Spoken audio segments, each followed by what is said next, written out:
Hi, I'm Bobby Rich. I'm the pastor for senior adults at First Baptist Church in Kaufman, and we're glad you're with us today.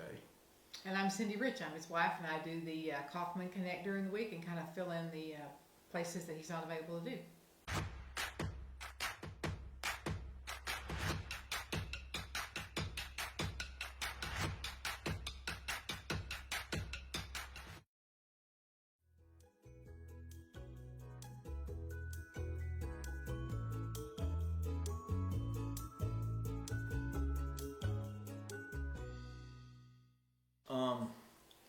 We've always wanted to do a fixer-upper. We've always wanted to do that, but the chance or the opportunity didn't come along.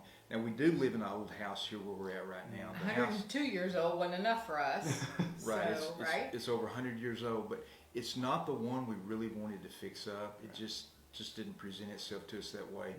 And by accident, we had been driving by the house on Grove Street.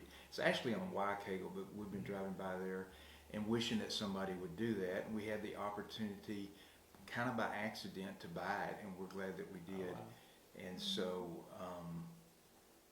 Yeah. that this is not a flipper to turn around and sell.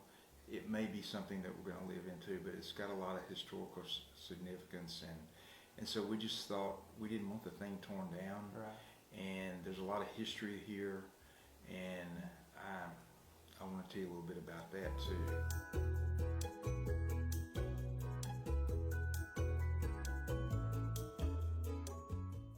It's interesting. It's kind of crazy because I'm not a DIY person, so it's going to be a real challenge for us to do this, but we're looking forward to it. We're excited about it.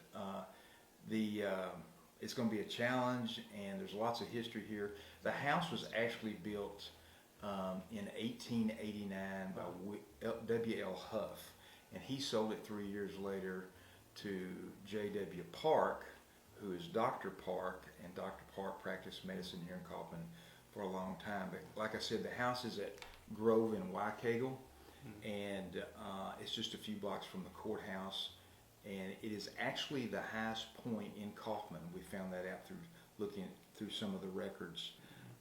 There's a historical marker on the home. It was placed on there in 1971. Dr. Park lived in the house, like I said, from 1892 until he passed away in 1941. As a child, interesting fact that I found was that as a child he recited a speech for his visiting guest, for the family that was arriving to visit with them, and one of those guests was Sam Houston. But Dr. Park, as he got older, he went on to medical school. He went to medical school at Louisville, Kentucky.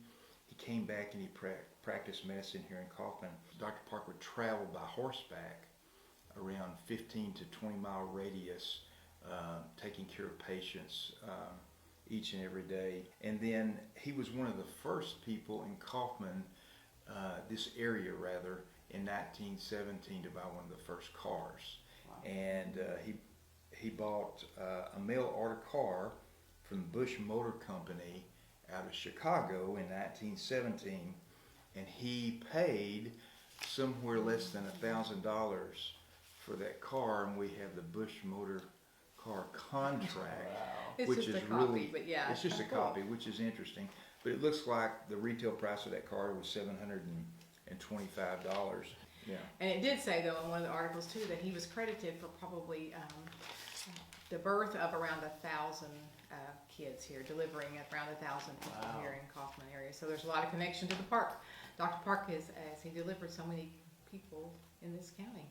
And as we look at some of them, the pallbearers and some of the people that he hung around with, we see a lot of Nashes and Chapels and all different people that we still know live in this area, Cochrans and some of the others. So there's a lot of relation as you look back at these newspaper articles and some of the history of the family. So tell them about the house. The house. Well, the house, as it looked when it was marked, they weren't really sure if it was colonial or what, because originally it looked totally different than what it did when they put the marker on it for the Texas historical marker.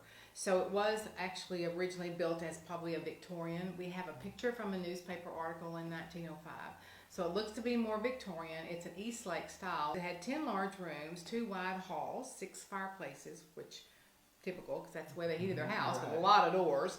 They had 9 closets, which in the 1800s, they didn't have a lot of closets in homes. And this house had not only closets, but there were 9 of them, and they were large, and had 3 porches and a large attic, which had a lot of stuff in it too.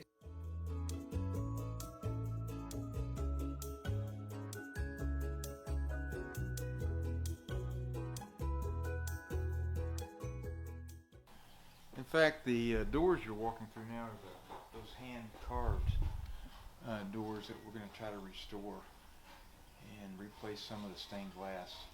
See, we had to take the fireplaces out, and those will be replaced. And this is the ceilings we were talking about, the diagonal ceilings that are original to the home, that we're going to try to keep those and clean those up.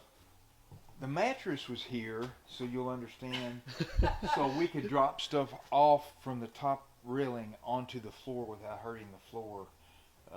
It was just easier to do instead of carrying everything down, so we've been doing that. One of the things I wanted to show you, and Cindy, you can add to this, this was what was called the parlor. And so if you look over there, it was here, the fireplace mantle, and we're going to redo that. But it's tiger oak mantle, the original tiger oak. So that rascal is about 130 years old. Wow. And we're going to clean it up and redo it. It's broken in one place, but I think we can get that fixed. And But this would have been the formal parlor where they would have done their entertaining. Had the nice mantle, it had a little place where they could sit and eat, and then the parlor that's across the hall would have been one that they used more for the family.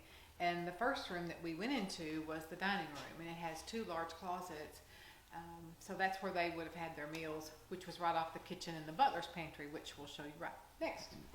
so the other staircase is here. Now this was still part of the inside of the house, but it was the very, very back part of the house. It probably was, you think, On the porch. screened It was in? on It was a the screened-in porch. porch, probably. At the back. And that staircase will take you to the same place as the main staircase does. And we think maybe, I don't know for sure, but a lot of times if there were servants working, they would use this staircase to go up to their rooms They at had a night. small room at the top, so if someone were to help them, they probably would have stayed in the small room at the top of the stairs. This is the kitchen. Now, the kitchen would have been very small because typically in the 1800s they would have had a small kitchen inside the home, but they would have cooked more meals in another home outside because of worry of fire, and I can understand that. There's a lot of wood in this house. But if you can imagine people being served through this area, I mean, obviously he was a doctor and he entertained quite often from a lot of reports in the newspapers. So it was kind of a big deal. This brings us to the landing, 2nd floor. which is where the main staircase would have brought you also here. So let's walk down this way to the hallway. And like we mentioned before, there's 6 fireplaces in this house. This is just a bedroom.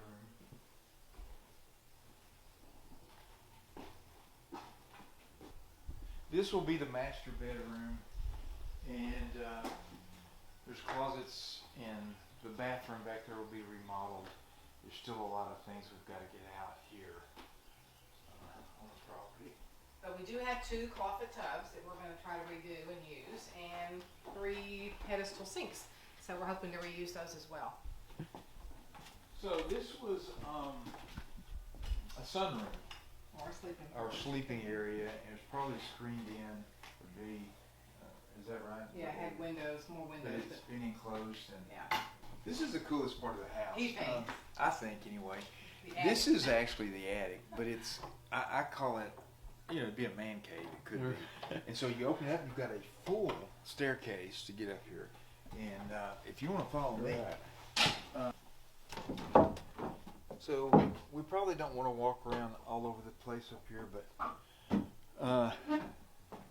you could actually, while you can't see very well back to the left and then over in that way, you could have easily 2 more bedrooms up here if you wanted to do that.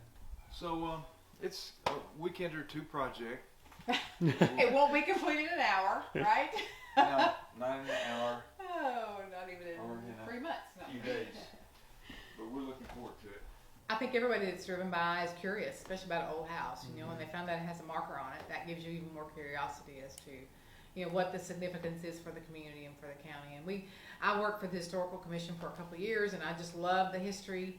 And I knew that was just something we'd love to do, and just kind of bring it back and have it for Kaufman. But people have called, a lot of calls, and we've had a lot of people call and want to volunteer and help, and we've had people come by and help. And I mean, there's just a lot to do, and we're going to hear the stories, and I'm sure that somebody out there will know a story now and be able to help us with more of the history.